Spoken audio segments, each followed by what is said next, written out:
Deep inside the Caribbean Sea, 300 feet below the water, a Soviet submarine is running out of oxygen, and three men are having an argument that will determine whether the world sees the next nuclear holocaust. The captain of the submarine wants to launch a nuclear torpedo at the American warships above them. Two of the three officers have agreed to launch the attack. They have the authorization, they have the launch code, but one man in that room is hesitating, thinking, and has infinite questions running through his mind. What will happen if we launch the nuclear torpedoes? Will we see another destruction like Hiroshima and Nagasaki? Except, this time the city will be Moscow and Washington. Two Soviet officers have already agreed to start World War III, but on submarine B-59.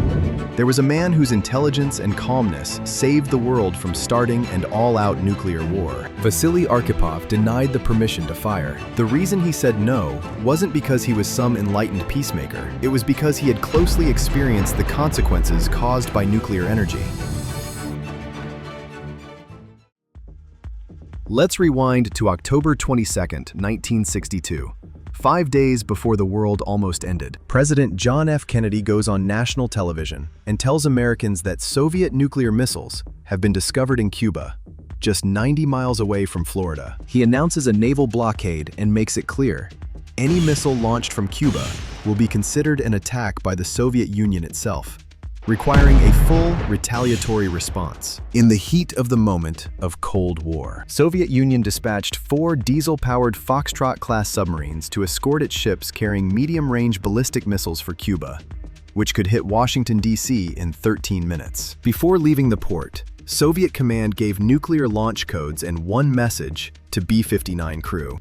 If Moscow loses the contact and submarine is under attack, you have the permission to fire. B-59 penetrated 250 nautical miles inside the USA, ordered 500 nautical miles naval blockade zone, and to avoid being detected from USA reconnaissance aircraft Lockheed P-2V Neptune, it dove to 300 feet below the water. There was complete silence, and at 300 feet depth, B-59 lost all its radio contact. Soviets didn't know where the submarine was, and Americans had no idea a submarine carrying a 15-ton nuclear warhead capable of vaporizing an entire USA aircraft group was sitting right below them in a complete silence. The submarine stayed submerged for 5 consecutive days because surfacing meant detection and possible destruction.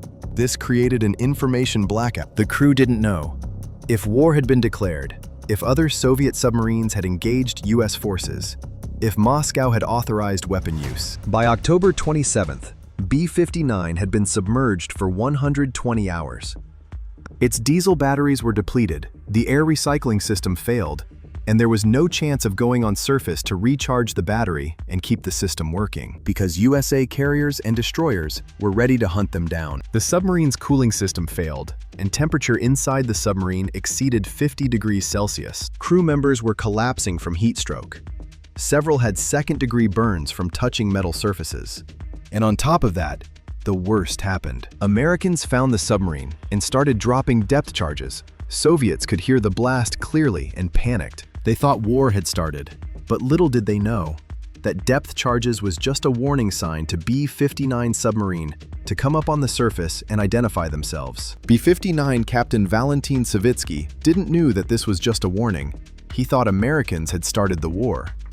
Captain then orders the nuclear torpedo to be prepared. In the cramped torpedo compartment, sailors start to ready the weapon that could vaporize an entire aircraft carrier group and drag NATO and Warsaw Pact into full nuclear exchange. The political officer agrees. He turns his key.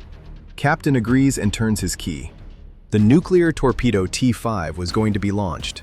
According to the standard Soviet protocol, all it required to launch a torpedo was 2 votes, captain and political officer. But B-59 wasn't a normal submarine. It had Vasily Arkhipov, who survived K-19 disaster where the submarine reactor failed. He and his men were exposed to nuclear radiation. All his 8 men died a slow, painful death within weeks. Arkhipov knew what it was to launch a nuclear attack. He knew what nuclear weapons can actually do. Not in theory, in reality. His vote was crucial as he was flotilla chief of staff, and because he held that rank, protocol required all 3 officers to agree on launching torpedoes. So when Savitsky is screaming about launching the torpedo, Arkhipov isn't thinking about honor or shame or orders. He's thinking, what if we're wrong? What if the war hasn't started yet? Every second feels like eternity. The argument heats up. Savitsky is furious. The crew is frozen between fear and obedience as the debate rages in the suffocating heat. Outside, another explosion rocks the hull, then another. The sound of the blast grows heavier, more violent, echoing through the steel like a countdown. Arkhipov sees the panic spreading. He feels the weight of it all, and then he speaks. Not loudly, not desperately, just one sentence. We don't know if war has started. We haven't received any orders from Moscow. If we surface, we can verify. Arkhipov refuses to authorize the launch, and somehow, through personality or maybe just exhaustion, he convinces both of the officers. B-59 started surfacing. The crew opens the hatches and sees American destroyers waiting for them to escort. Days later, through diplomacy, de-escalation agreement was finalized on 28 October 1962, and missiles were removed from Cuba. B-59 crew was sent back to Soviet Union. For decades, this incident remained classified. Details emerged decades later, after Soviet archives and testimonies became public after the Cold War ended. Americans and the normal public had no idea how close they came to a nuclear war, and that's when people realized how a single vote could change the fate of the world.